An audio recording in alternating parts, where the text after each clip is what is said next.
Hello viewers, welcome to Suman TV. నేను జ్యోతి. Normal గా ఎవరికైనా సరే ఒక బిజినెస్ స్టార్ట్ చేయాలనుకున్నా, ఒక కంపెనీ లేదంటే ఒక ఇండస్ట్రీ అండ్ ప్రాజెక్ట్ సబ్మిట్ చేయాలనుకున్నా, సో గవర్నమెంట్ ప్రాజెక్ట్ కి సంబంధించి ఏమైనా ల్యాండ్ ఇష్యూస్ వచ్చినా అండ్ ప్రోడక్ట్ కి సంబంధించి ఇట్లా చాలా రకాల డౌట్స్ ఉంటాయి అండ్ అలాగే చాలా భయపడుతూ కూడా ఉంటారు అసలు ఎట్లా స్టార్ట్ చేయాలని. సో ఇలాంటి డౌట్స్ అన్నిటికీ క్లారిఫై చేయడానికి ఈ రోజు ఒక మంచి సొల్యూషన్ తోటి నేను మీ ముందుకు వచ్చాను. సో మనతో పాటు వీటి గురించి క్లారిటీగా ఎక్స్ప్లెయిన్ చేయడానికి శ్రీనివాస్ రెడ్డి గారు, అడ్వకేట్ అండ్ అలాగే బిజినెస్ అనలిస్ట్ మనతో పాటు ఉన్నారు. నమస్తే శ్రీనివాస్ రెడ్డి గారు.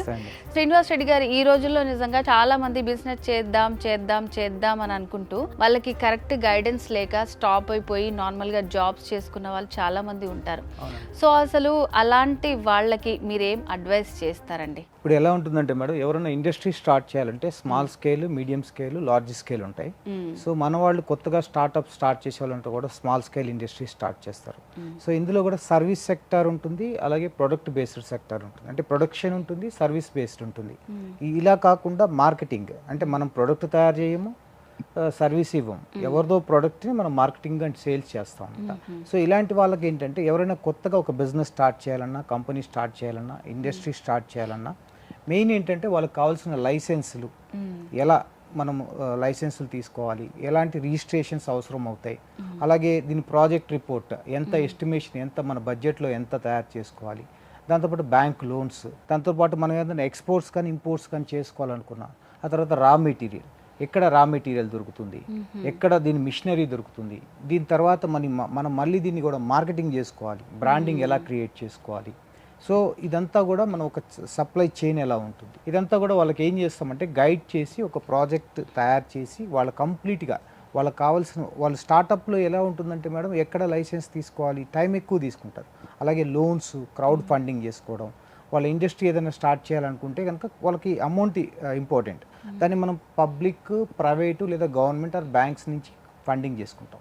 ఈ విధంగా ఏంటంటే ఎవరైనా సరే సర్వీస్ సెక్టార్ కానీ, ఇండస్ట్రీ సెక్టార్ కానీ, లేదంటే మనకి ఏదైనా మార్కెటింగ్ కానీ, ఏదైనా company or firm or any industry అలా స్టార్ట్ చేసుకోనుకుంటే మేము వాళ్ళకి కావాల్సిన డీటెయిల్స్, ప్రాజెక్ట్ రిపోర్ట్ అంతా కూడా సబ్మిట్ చేస్తాం. సో ఇప్పుడు నార్మల్గా ఒక ప్రాజెక్ట్ అంటే గవర్నమెంట్ మనకి చాలా ప్రొవైడ్ చేస్తూ ఉంటుంది.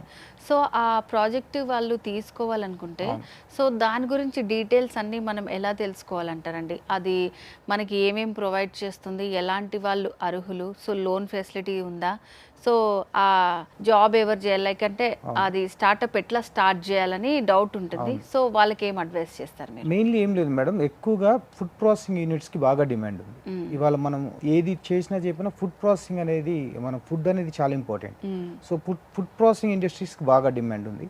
అలాగే సోలార్ పవర్కి కూడా చాలా డిమాండ్ ఉంది. అట్లాగే ఎక్స్పోర్ట్స్, మనం ఏదైనా ఎక్స్పోర్ట్స్ చేస్తున్నాం, అగ్రికల్చర్ రిలేటెడ్ వాటికి కూడా ఉంది. అలా ఫార్మా అండ్ ఆయుర్వేదిక్, ఇలా ఇండస్ట్రీస్లో మనం ఏది సెలెక్ట్ చేసుకోవాలనేది మనకున్నటువంటి ఎక్స్పీరియన్స్ బేస్ చేసుకుని, మనకున్నటువంటి ఎన్విరాన్మెంటల్ బేస్ చేసుకుని మనం ప్లాన్ చేసుకుంటాం. దేనికైనా ఏంటంటే ఫస్ట్ గవర్నమెంట్ సబ్సిడీస్ ఎలా ఉంది అంటే ఎంత సబ్సిడీస్ ఇస్తుంది, ఏ ఇండస్ట్రీస్కి అయితే ఎంత సబ్సిడీస్ ఇస్తుంది, అలాగే ఎలాంటి లైసెన్సులు కావాలి, వాళ్ళ దగ్గర నుంచి ఎలాంటి పర్మిషన్ కావాలి, ఇంకా ల్యాండ్ ఏమైనా అలొకేట్ చేస్తుందా. అంటే ఇప్పుడు మనం కనుక ఇండస్ట్రీస్ కనుక తీసుకుంటే ఎంకరేజ్మెంట్ కోసం గవర్నమెంట్ కొంత ల్యాండ్ మనకి ఇవ్వడం జరుగుతుంది. అది ఇండస్ట్రియల్ జోన్లో కానీ, ఎక్కడైతే గ్రీన్ జోన్స్ కాకుండా ఉన్న ఏరియాలో గవర్నమెంట్ అలాట్ చేస్తుంది. అవన్నీ కూడా వాళ్ళు సెలెక్ట్ చేసుకున్న ప్రోడక్ట్ని బట్టి, ఇండస్ట్రీని బట్టి మనం గైడ్ చేస్తాం మేడం. అట్లా ఉంటుంది. ఓకే. సో ఇప్పుడు చాలా మంది ఏంటంటే ఫస్ట్ ఏదన్నా మనం స్టార్ట్అప్ చెయ్యాలి అని అనుకుంటే మన చేతులతో మనం మనీ తీసుకొని స్టార్ట్ చేసి తర్వాత గవర్నమెంట్కి సబ్మిట్ చేస్తేనే మనము అర్హత పొందుతాము అట్లా అనుకుంటూ ఉంటారు. సో మరి నిజంగానే అంటే ఫస్ట్ వాళ్ళే స్టార్ట్ చేయాలా, డైరెక్ట్ లేదంటే గవర్నమెంట్ సపోర్ట్ ఉంటుందంటారా? లేదు మేడం, మనము ఫస్ట్ ప్రాజెక్ట్ కానీ ఐడియా కానీ మనదే ఉంటుంది. సో ఐడియా ప్రాజెక్ట్ అనేది మనమే తయారు చేసుకోవడం జరుగుతుంది. కాకపోతే బడ్జెటింగ్ అనేది ఎంత ఎస్టిమేషన్ అనేది మీకు ఐడియా ఉండకపోవచ్చు. సో ఒక స్మాల్ స్కేల్ ఇండస్ట్రీ అనుకోండి, 10 లక్షల రూపాయలు, 5 లక్షల రూపాయలతో కూడా స్టార్ట్ చేసుకోవచ్చు. సో ఇంకొక లెవెల్లో ఉంది, మిషనరీ కొంచెం భారీగా వాడామనుకోండి 50 lakhs, 1 crore కూడా అవుతుంది. అయితే ఇక్కడ ఏంటంటే మేడం, మనం తీసుకునేటువంటి ఏ ఇండస్ట్రీ అయినా మిషనరీ కానివ్వండి, ల్యాండ్ కానివ్వండి, ఏదైతే సబ్సిడీస్ ముందే తెలుస్తుంది అనమాట. మనకి ఇప్పుడు సోలార్ ప్రాజెక్ట్స్ ఉన్నాయి, దగ్గర 75% సబ్సిడీస్ ఉంటాయి. కొన్ని ఏంటంటే మనం స్టార్ట్ చేసిన తర్వాత లోన్లో వీవర్ వస్తుంది, అంటే లోన్ తీసుకున్న దాంట్లో గవర్నమెంట్ సబ్సిడీస్ వస్తాయి. కొంతమంది రిజర్వేషన్, అంటే SC ST కానివ్వండి, బీసీలు లేదంటే ఉమెన్స్ ఎవరైనా స్టార్ట్ చేసినా వాళ్ళకి సమ్ రిజర్వేషన్స్, అంటే వాళ్ళ రిజర్వేషన్ బేస్ చేసుకుని కూడా సబ్సిడీస్ ఉంటాయి. సో వాళ్ళు ఏంటంటే ఎంకరేజ్ చేయాలి, పలానా వర్గం కానీ పలానా వాళ్ళని ఎంకరేజ్ చేయాలనే ఉద్దేశంతో వాళ్ళు మనకు సపోర్ట్ చేస్తారు. అదే మేడం, ఒక ఇండస్ట్రీ కానీ కంపెనీ కానీ స్టార్ట్ చేయాలి, వాళ్ళకి ఒక ఐడియా కనుక ఉంటే కంప్లీట్ గైడెన్స్ ఇస్తాం మేము. వాళ్ళకి లోన్స్ కావాలన్నా ప్రాజెక్ట్ రిపోర్టు, మెటీరియల్, ఎక్కడ పర్మిషన్స్ తీసుకోవాలి, ఎక్కడ మనము ల్యాండ్ అనేది దొరుకుతుంది, ప్రతి ఒక్కటి కూడా మనం గైడ్ చేయడం జరుగుతుంది. సో వాళ్ళకి ఏంటంటే జస్ట్ మా దగ్గర కన్సల్ట్ అయితే చాలు, వాళ్ళకి కంప్లీట్గా గైడెన్స్ ఇస్తాము, దానికి కొంత ఛార్జెస్ చేస్తాము. సో అది ముందు మనం ఏదైతే ఉందో మాట్లాడుకొని మాకు వాళ్ళకి విల్లింగ్ అయితే ఆ ప్రాసెస్ అనేది స్టార్ట్ చేస్తాం. ఓకే. సో అండ్ ఇంకొక బిజినెస్ కూడా ఉంటుందంటే అంటే ఎక్స్పోర్ట్ చేయటము. సో దాన్ని కూడా చాలా మంది సెలెక్ట్ చేసుకుంటారు, చెయ్యాలని ఉంటుంది వాళ్ళ ప్రోడక్ట్స్ ని వేరే కంట్రీస్ కి ఎట్లా. సో అలాంటి వాళ్ళకి ఏమేమి అవసరం ఉంటాయి? ఎక్స్పోర్ట్ వాళ్ళకి మేడం గవర్నమెంట్ బాగా సబ్సిడీస్ ఉంటాయి. ఎందుకంటే మేడం అగ్రికల్చర్ రిలేటెడ్ కానివ్వండి, మన డైరీ ప్రొడక్ట్స్ కానివ్వండి, ఫార్మా రిలేటెడ్ ప్రొడక్ట్స్ కానివ్వండి, సబ్సిడీస్ భయంకరంగా ఇస్తుంది. ఎంకరేజ్ చేయాలి, ఎక్స్పోర్ట్స్ని ఎంకరేజ్ చేయాలి. అంటే మన ప్రొడక్ట్స్ని వేరే కంట్రీస్లో యూజ్ చేయాలి అంటే వాళ్ళకి సబ్సిడీస్తో పాటు ఎంకరేజ్మెంట్ ఉండాలి.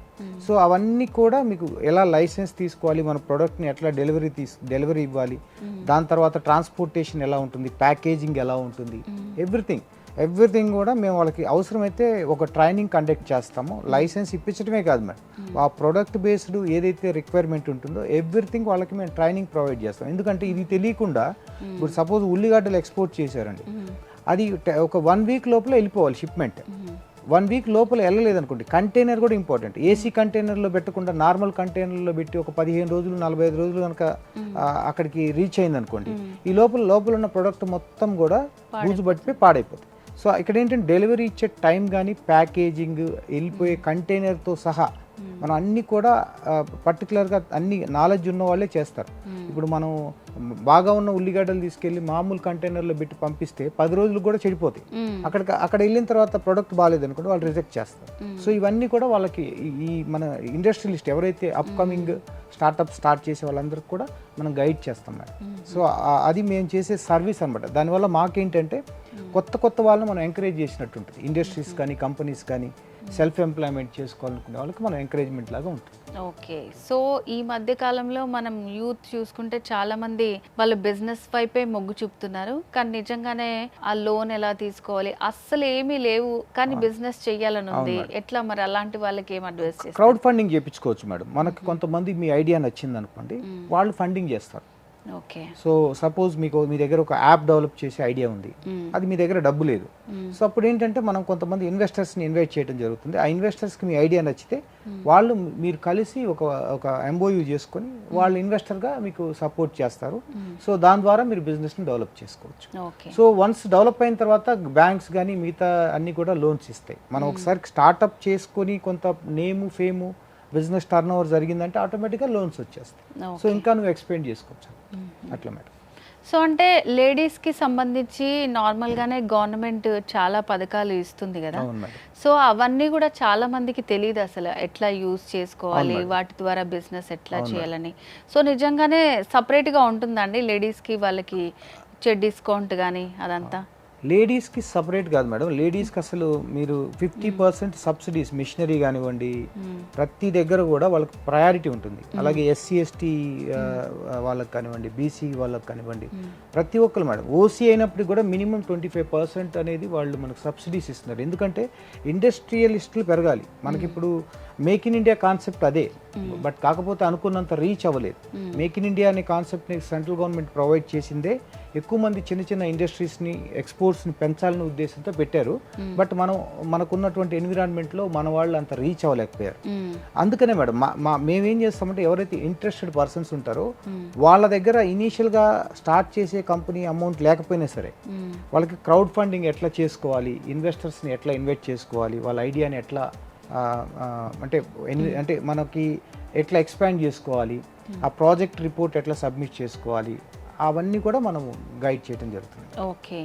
సో అంటే మీకు ఎప్పటి నుంచి వచ్చింది ఇట్లాంటి ఐడియా లైక్, అండ్ మీరు చేసిన దాంట్లో ఏమన్నా ఒక సక్సెస్ స్టోరీ చెప్పగలరా? చాలా మంది ఉన్నాయి మేడం. ఇప్పుడు మేము సోలార్ అని నెల్లూరులో ఇచ్చాము. వాళ్ళు ఒక 10 ఎకరాల్లో సోలార్ ప్లాంట్ స్టార్ట్ చేశారు. వాళ్ళ దగ్గర స్టార్టింగ్లో ₹1 కూడా డబ్బు లేదు. వాళ్ళ దగ్గర ఓన్లీ ల్యాండ్ మాత్రమే ఉంది. అది కూడా చాలా తక్కువ రేట్ ఉంది, ఇది గవర్నమెంట్ వాల్యూ. బట్ మనం అదేం చేసామంటే కమర్షియల్కి కన్వర్ట్ చేపిచ్చేసి దానికి కావాల్సిన పర్మిషన్స్ లైసెన్స్ తీసుకొని ఫస్ట్ ఒక క్రౌడ్ ఫండర్ని అటాచ్ చేసి స్టార్ట్ చేసిన ఇమ్మీడియట్గా లోన్స్ అనేది రావడం జరిగింది, సబ్సిడీస్ వచ్చినాయి. ఇవాళ దగ్గర వాళ్ళు 50 కోట్ల టర్న్ ఓవర్ చేస్తున్నారు మేడం. ఇక్కడ ఏంటంటే మేడం మనకు కొంత ఐడియా ఉంటే ఇప్పుడు సపోజ్ ఒక కోళ్ళ ఫారం స్టార్ట్ చేస్తాడు, చిన్నదే, కానీ అది పెద్దగా స్టార్ట్ చేయాలనుకున్నప్పుడు అతని దగ్గర ఇన్వెస్ట్మెంట్ ఉండాలి, ల్యాండ్ సోర్స్ ఉండాలి, లేదా ఇన్వెస్టర్స్ ఉండాలి, ప్రైవేట్ ఫైనాన్స్ అన్న దొరకాలి, లేదా బ్యాంక్ ఫైనాన్స్ అన్న దొరకాలి. సో ఇవన్నీ కూడా కోఆర్డినేట్ చేసుకొని వాళ్ళని డెవలప్ చేసుకునే విధంగా మనం ప్లాన్ చేస్తాం మేడం. ఇక్కడ మనం ఏంటంటే కంప్లీట్ గైడ్, వాళ్ళు ఒక ఇండస్ట్రీ స్టార్ట్ చేయాలంటే లైసెన్స్లు, పర్మిషన్స్, లోన్స్, సబ్సిడీస్, ఎక్స్పోర్ట్ లైసెన్స్లు, మనం ఎక్స్పోర్ట్ చేయాలంటే కావాల్సిన ఫార్మాలిటీస్, ప్యాకింగ్, ఎట్లయితే మనం ట్రాన్స్పోర్టేషను, లాజిస్టిక్స్, ఎవ్రీథింగ్ వాళ్ళకి మనం గైడ్ చేయడమే కాకుండా వాళ్ళకి కావాల్సిన అన్ని కూడా వాళ్ళకి ప్రొవైడ్ చేయడం జరుగుతుంది. సో మరిన్ని డీటెయిల్స్ ఏమైనా కావాలంటే కూడా మనం డిస్క్రిప్షన్లో స్క్రీన్ మీద నెంబర్స్ ఇస్తున్నాం, వాళ్ళు కాంటాక్ట్ చేస్తే మన ఆఫీస్ ఎస్ఆర్ నగర్లో ఉంటుంది మేడం.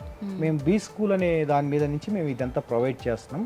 ఎందుకంటే ఎక్కువ మందిని ఎంకరేజ్ చేయాలి, దానివల్ల చాలామందికి ఉపాధి దొరుకుతుంది. గవర్నమెంట్ స్కీమ్స్ తెలియని వాళ్ళు చాలామంది ఉన్నారు మేడం, గవర్నమెంట్ ఇచ్చే సబ్సిడీస్ తెలియని వాళ్ళు చాలామంది ఉన్నారు.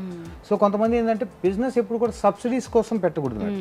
ఇక్కడ మన వాళ్ళు వచ్చేవాళ్ళు ఏంటంటే లోన్స్ గురించి, సబ్సిడీస్ గురించి పెడతారు. అది ఒక పార్ట్ అయి ఉండాలి. మనం బిజినెస్ స్టార్ట్ చేస్తే అది మనకు హెల్ప్ఫుల్ అవ్వాలి తప్ప దాని గురించి బిజినెస్ పెట్టడం అనేది మంచి పద్ధతి కాదు. నిజంగానే శ్రీనివాస్ రెడ్డి గారు చెప్పినట్టు కంప్లీట్ డీటెయిల్స్ కావాలనుకుంటే స్క్రీన్ మీద కనిపిస్తున్నటువంటి నెంబర్కి కాల్ చేసి పూర్తి వివరాలు తెలుసుకోవచ్చు. సో చాలా మంచి ఇన్ఫర్మేషన్ ఇచ్చారు శ్రీనివాస్ రెడ్డి గారు. Thank you.